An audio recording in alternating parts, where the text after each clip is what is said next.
أعوذ بالله من الشيطان الرجيم. بسم الله الرحمن الرحيم. عن جابر بن عبد الله الأنصاري عن فاطمة الزهراء عليها السلام بنت رسول الله صلى الله عليه وآله قال: سمعت فاطمة أنها قالت: دخل علي أبي رسول الله في بعض الأيام فقال: السلام عليك يا فاطمة. فقلت: عليك السلام. قال: إني أجد في بدني ضعفا. فقلت له: أعيذك بالله يا أبتاه من الضعف. فقال: يا فاطمة، ائتيني بالكساء اليماني فغطيني به. فأتيته بالكساء اليماني فغطيت به، وصرت أنظر إليه وإذا وجهه يتلألؤ كأنه البدر في ليلة تمامه وكماله. فما كانت إلا ساعة وإذا بولدي الحسن عليه السلام قد أقبل وقال: السلام عليك يا أمه. فقلت: وعليك السلام.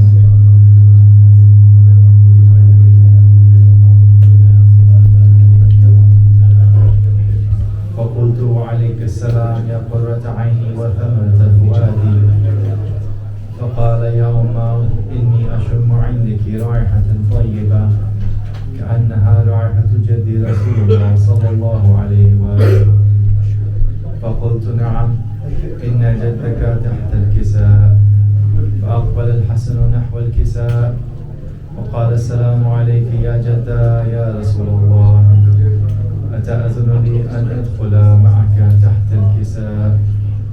فقال: وعليك السلام يا ولدي ويا صاحب حوضي، قد أذنت لك.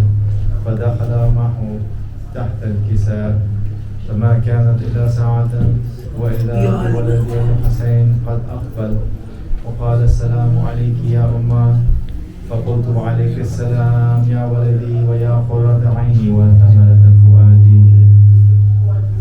فقال لي: يا أمه، إني أشم عندك رائحة طيبة كأنها رائحة جدي رسول الله صلى الله عليه وآله. فقلت: نعم، إن جدك وأخاك تحت الكساء. فدنا الحسين نحو الكساء وقال: السلام عليك يا جدا. السلام عليك يا من اختاره الله، أتأذن لي أن أكون معكما تحت الكساء؟ فقال: وعليك السلام يا ولدي ويا شاقي أمتي، قد أذنت لك. فدخل معهما تحت الكساء. فأقبل عند ذلك أبو الحسن علي بن أبي طالب عليه السلام وقال: السلام عليك يا بنت رسول الله. فقلت: وعليك السلام يا أبا الحسن ويا أمير المؤمنين. فقال: يا فاطمة، إني أشم عندك رائحة طيبة كأنها رائحة أخي وابن عمي رسول الله صلى الله عليه وآله. فقلت: نعم، ها هو مع ولديك تحت الكساء. فأقبل علي نحو الكساء وقال: السلام عليك يا رسول الله، أتأذن لي أن أكون معكم تحت الكساء؟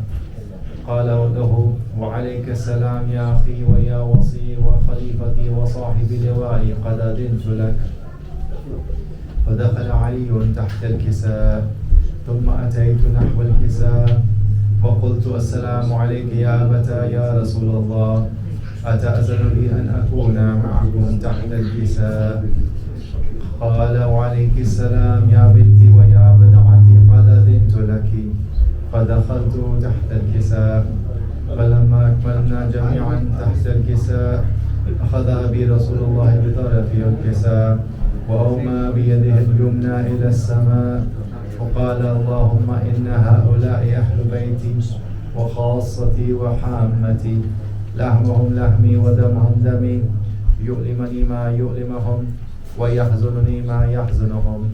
أنا حرب لمن حاربهم وسلم لمن سالمهم وعدو لمن عاداهم ومحب لمن أحبهم. إنهم مني وأنا منهم، فاجعل صلواتك وبركاتك ورحمتك وغفرانك ورضوانك علي وعليهم، وأذهب عنهم الرجس وطهرهم تطهيرا. اللهم صل على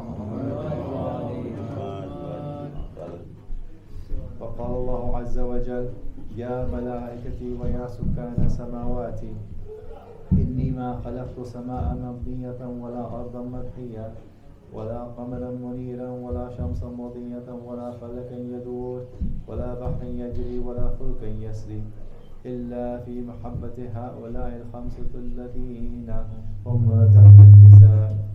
فقال الأمين جبرائيل: يا ربي ومن تحت الكساء؟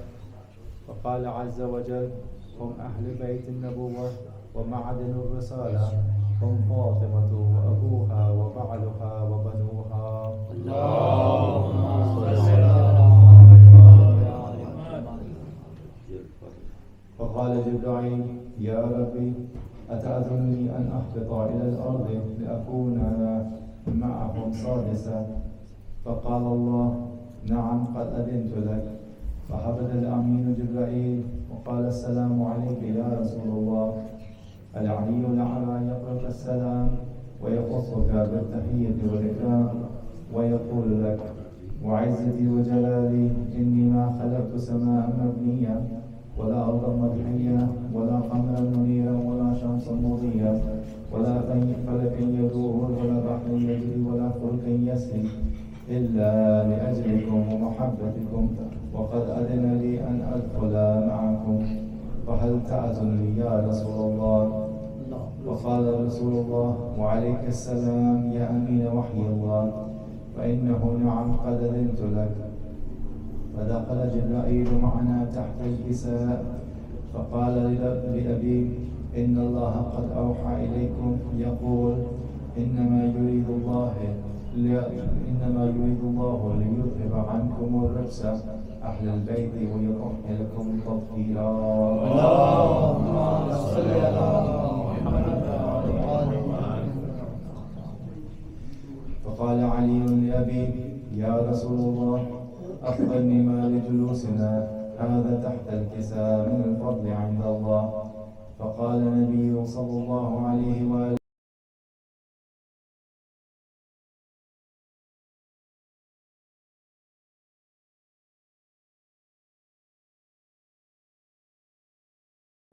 والذي بعثني بالحق نبيا واصطفاني بالرسالة النجية، ما ذكر خبرنا هذا في محفل من محافل أهل الأرض وفيه جمع من شيعتنا ومحبينا إلا ونزلت عليهم الرحمة وحفت بهم الملائكة واستغفرت لهم إلى أن يتفرقوا.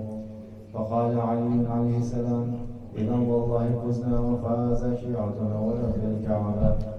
فقال لأبي رسول الله صلى الله عليه وآله: يا علي والذي بعثني بالحق نبيا واصطفاني بالرسالة النجية، ما ذكر خبرنا هذا في محفل من محافل أهل الأرض وفيه جمع من شيعتنا ومحبينا وفيهم محموم إلا وفرج الله هما، ولا مغموم إلا وكشف الله غما، ولا طالب حاجة إلا وقضى الله حاجته. فقال علي عليه السلام: إذا والله فزنا وسعدنا وكذلك شيعتنا فازوا وسعدوا في الدنيا والآخرة ورب الكعبة. اللهم صل على محمد.